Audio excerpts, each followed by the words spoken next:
Get your cheap games and your cheap codes, g2a.com. I'm leaving links down below in the description. Use Dirty at checkout. Hook it up.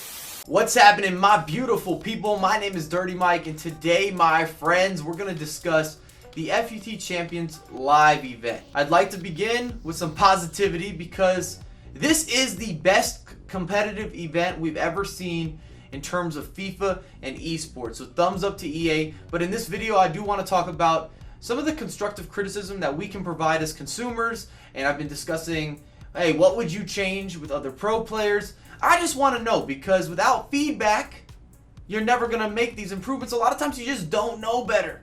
And there's been 5 areas that I do want to open up discussion. And if you enjoy the content or if you agree with some of the points, please drop a thumbs up. It helps people see the video and it brings exposure. So if you want to see some of these changes implemented, at the end of the day, you're a consumer and you control YouTube. You control what's going to happen on Twitch. People are watching and you're part of that group of people. And also in the comments, if there's any improvements that you would like to see implemented in future events, please drop them down below. What do you think of this top 5? Let me know. Let's get some dialogue, some back and forth. Number 1, and these are not listed in a specific order, but the monitor size. At the event, they had to have been at least 28 to 30 inches. I've seen multiple pro players say, hey, these were a little big, and I agree. The competitive standard is typically 24 inches. If you didn't know that at home, if you're going to events, if you want to practice for events, 24 inches is usually the standard in terms of monitor size if you're looking to get into any competitive genre. Number 2 is one of the largest arguments that I see being brought up by players that took part at these events. Single elimination in group stage. Everybody wants you to kind of have a round robin, play everyone twice, maybe some aggregate. It just gives you more games, more content to produce, and what EA is doing right now, amazing production. Oh, you've got the live stream, you've got interviews, you've got commentators, the gameplay looks good, but it's all in one day. That's a lot of time. For example, when I worked the event in Miami, I got there at 7 a.m. I didn't leave till 9:30, and if you made it far in that event, you had to be playing at least till 8 p.m. That's a very long time. This should be 2 days, not just 1. And I hope that EA is able to make that change going forward. I don't know how much more expensive it might be to have a 2-day crew versus a 1-day crew, and I'm sure that's going to play into why the event has been set up in this format. But instead of a single match in group stage, I do believe that it should be at least 2 games. And something else that I want to bring up, and we haven't necessarily seen this yet, but I guarantee it will happen. There's too much money, too much opportunity on the line. And I'm going to give you a hypothetical because I don't think Real Madrid has any players at this point, and I don't want to call on any names because it hasn't happened yet. But let's say, because everything's not seeded, it can be completely at random. Let's say Real Madrid has 2 players at the event, 2 professional players. Now Real Madrid 1 is in Group A, and Real Madrid 2 is also in Group A. So they play their matches. They each win against their opponents, and they realize it's in their best interest to draw the next game. Why wouldn't they? How are you going to stop colluding? Because everybody's joining teams, and at the end of the day, you want to see your friends succeed, and you can say, Mike, that's not ethical. Well, I've been around gaming a long time, especially the competitive side, and I have seen collusion, I've seen matches thrown, I've seen money being involved, I've seen people split prizes, you name it.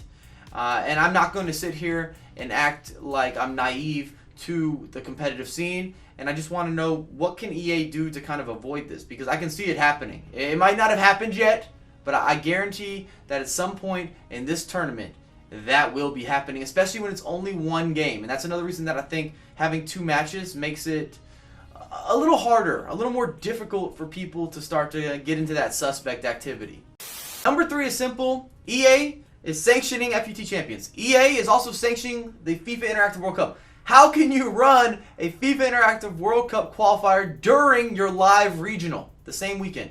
You're basically telling your best 16 players on each console, hey man, you can't qualify in this because you're here playing in one of our tournaments over a weekend that's also going to qualify you for another event that we plan on running in the near future. That's very important. Please don't do that. Either extend the weekend league or choose different qualification dates. Something that doesn't conflict. Number 4, running multiple streams. There's too much switching going on. When I watch the live stream back, I'm overwhelmed, and I never get a good feel for any of the matches because they're just going in between results here and results there until you get to the finale. I think it would be wonderful if EA had 2 live streams that they were running simultaneously that maybe allowed you to get a better split where you could watch a little bit more of the gameplay, because there's just so much going on at once that it is difficult if you want to watch good gameplay, if you want to watch some of your favorite players or your friends compete, and you're never going to get to see their game unless they make it to the semis or the finals, or you're lucky and they got one of the show matches. I'm not sure how difficult it would be on EA's end to run multiple live streams, but as a consumer, as a viewer, as a supporter of this part of the community, it would be great for me, and I know a lot of other people have to share that opinion. Last up, number 5.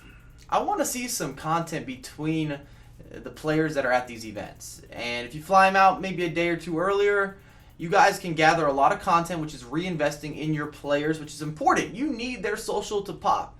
You need these guys to become the personalities where your event then also is a success, because it's not just the gameplay, not the best gameplay, but also some great personality build-up, whether it's them playing football, them interacting with each other. And I know that EA's done a good job with a lot of the interviews. They've done some written work. They got the pictures. They got the photography. But I believe in the videographers and the cinematographers coming up with some great content just to kind of show people interacting, because the competitive scene is actually much different than the YouTube scene. Those are my 5. Remember, if you enjoyed the content, if you want to bring awareness to EA, drop a thumbs up. Get in the comments, did I miss anything? And I'd like to reiterate, this is the best competitive event I have ever seen. So do not think of this being hate mail or negativity, none of that. This is because we want to see the best event, and it's just my opinion on some constructive criticism, some feedback. But as always, if you enjoy it, you know what to do. If you're new to the channel, I embrace you. I'm happy to have you here. But until next time, peace.